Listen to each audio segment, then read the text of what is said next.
홈팀 오미야 포메이션은 3-4-3이며 스기모토는 박스 앞 하프스페이스 침투와 마무리 능력을 두루 갖춘 핵심 공격수다. 곤잘레스는 미드필더 라인에서의 연결과 제공권 싸움에 능하고 가브리엘은 넓은 커버 범위를 통해 수비 밸런스를 유지한다. 오미야는 기본적으로 측면 전개 이후 안쪽으로 진입하는 2차 플레이의 강점을 지닌 팀으로 하프스페이스에서의 침투와 연계 속도가 빠르며 미드필더의 볼 배급력도 안정적인 편이다. 원정팀 에임의 포메이션은 3-4-3이며 사토는 속도를 활용한 침투에 장점이 있으나 결정력은 다소 기복이 있고 무라카미는 중원에서 전개에 관여하지만 전환 상황에서의 위치 선정이 불안정하며 후카자와는 이선에서 활동량을 보여주고 있으나 수비 기여도가 낮고 커버 범위에 제한이 있고 에이맨은 이번 시즌 전체적으로 수비 라인 간격 유지에 실패하고 있으며 박스 안 공간 커버가 제대로 이루어지지 않으며 후방 빌드업에서도 실수가 잦아 위기 상황이 빈번하게 발생하고 있다. 에이맨은 이번 시즌 내내 수비 조직 붕괴와 실점 허용 패턴이 반복되고 있고 오미야는 하프스페이스 중심의 공격 전개로 찬스를 꾸준히 만들어낼 수 있는 구조를 갖추고 있으며 수비 불안이 뚜렷한 에이맨을 상대로 우세한 경기 운영이 가능할 것으로 보인다. 홈팀 도야마 포메이션은 4-4-2이며 요시아라는 제공권과 위치 선정에서 역할을 수행하고 있는 최전방 자원이며 마스다는 측면에서의 속도와 돌파 능력은 좋지만 수비 전환 과정에서 위치 선정이 불안정하다. 우스이는 중원에서의 활동량이 많고 볼 배급에 나서지만 압박에 약한 면모를 보인다. 도야마는 전체적으로 공격 전개 속도가 느리고 하프라인 이후 전개 과정에서 상대 압박에 쉽게 흔들리는 경향이 있고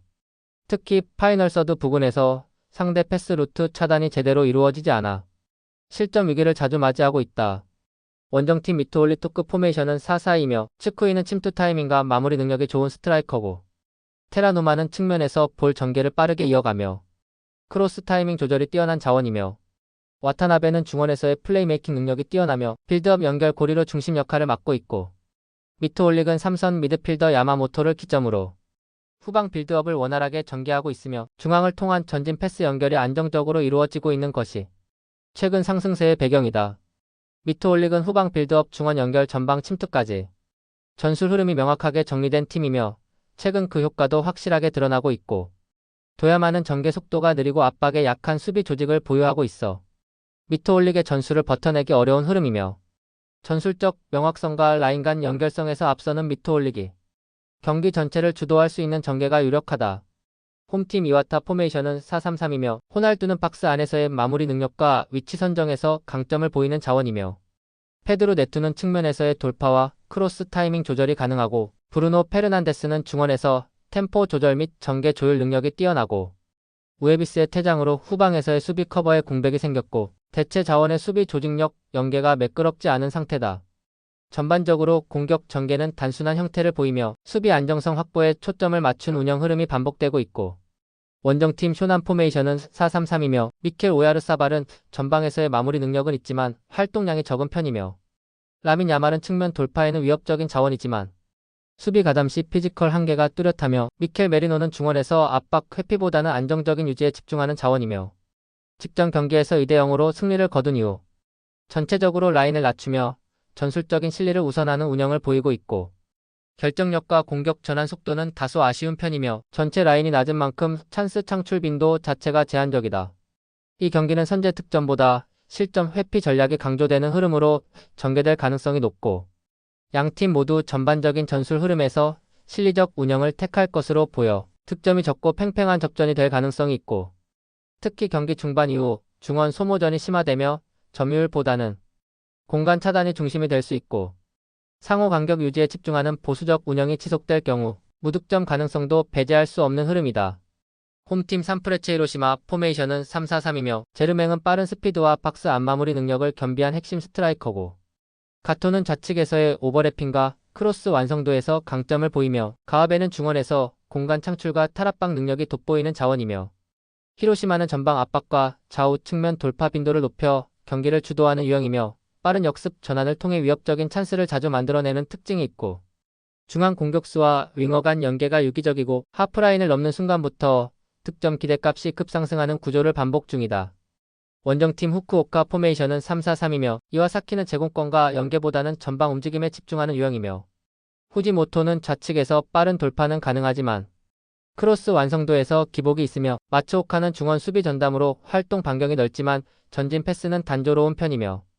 전체적으로 중앙 수비 라인의 스피드가 느린 편이며 발빠른 공격수에게 뒷공간을 허용하는 장면이 자주 발생하고 있고 특히 페널티 박스 안에서의 순간 커버링 반응 속도가 늦어 대응 실패로 실점 위기를 반복적으로 초래하고 있는 상황이다. 산프레체 히로시마는 템포 빠른 전개와 침투 중심 전술을 통해 후쿠오카 수비 라인을 흔들 가능성이 높고 후쿠오카는 구조적 수비 불안이 반복되는 가운데 한 박자 빠른 대응이 어려운 만큼 실점 리스크가 상당히 크고 특히 박스 안 수비수들의 반응 속도가 느려 세컨드 볼과 리바운드 상황에서도 불리한 흐름이 이어지고 있고 후반전 체력 저하 시에는 히로시마의 연속적인 측면 압박에 더욱 무력해질 수 있는 전개가 예상된다. 홈팀 요코하마 FC 포메이션은 3-4-3이며 루키앙은 박스 안 결정력과 침투 타이밍이 돋보이는 공격 자원이며 스즈키는 이선에서 유연한 움직임으로 볼 연결과 공간 창출을 시도하며 야마다는 후방 빌드업과 압박 회피에 집중하는 미드필더고 인버티드 형태로 풀백들이 안쪽으로 좁혀 들어오며 점유율 확보를 시도하지만 전개 속도는 느린 편이며 박스 앞 진입에서 동선이 겹치는 장면이 잦고 공격 루트가 중앙에 집중되면서 측면 돌파 옵션이 부족해 공간 확보가 어려운 전개 흐름이 자주 발생한다. 원정팀 세레소 오사카 포메이션은 4-2-3-1이며 라파엘 라타오는 중앙 침투와 제공권을 겸비한 최전방 자원이며 티아고 안드라데는 박스 밖 활동량은 많지만 실질적인 득점 연계보다는 볼 간수에 집중하며 시바야마는 중원에서 템포를 늦추는 플레이가 많고 세레소 역시 인버티드 풀백 전술을 병행하면서 좌우 풀백이 중앙으로 진입해 볼 점유를 강화하는 흐름을 선호하고 있고 그러나 전체적으로 공격 템포가 빠르지 않고 중원 혼잡도만 높아지는 형태로 흐름이 정체되는 경우가 많다. 양팀 모두 볼 점유율 중심의 인버티드 전술을 선택하면서 경기 템포가 자연스럽게 낮아지고 있고 좁은 공간에서 전개가 반복되며 박스 안 진입 자체가 제한되는 양상이 두드러질 가능성이 높고 공격보다 소유 중심의 전술 구조가 적용되며 실질적인 슈팅 기회가 극히 적은 흐름이 반복될 수 있으며 결과적으로 팽팽한 균형이 유지되는 루즈한 경기에서 무승부가 가장 현실적인 결과로 보인다. 홈팀 가시와 포메이션은 3-4-3이며 호소야는 빠른 침투 타이밍과 박스 안 결정력에서 확실한 마무리를 보여주는 자원이며 마사는 이선에서의 연계와 압박 회피가 능하며 야마다는 수비형 미드필더로서 수비 커버와 전개 조율 모두 안정적인 플레이를 펼친다. 직전 경기에서 도쿄 베르디를 상대로 3-0 완승을 거두며 공격진의 전환 속도와 마무리 결정력이 모두 상승 곡선을 그리고 있고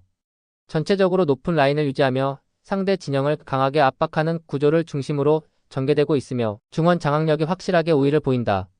원정팀 도쿄 베르디 포메이션은 3-4-3이며 키무라는 전방 제공권보다는 활동량에 초점을 둔 공격 자원이며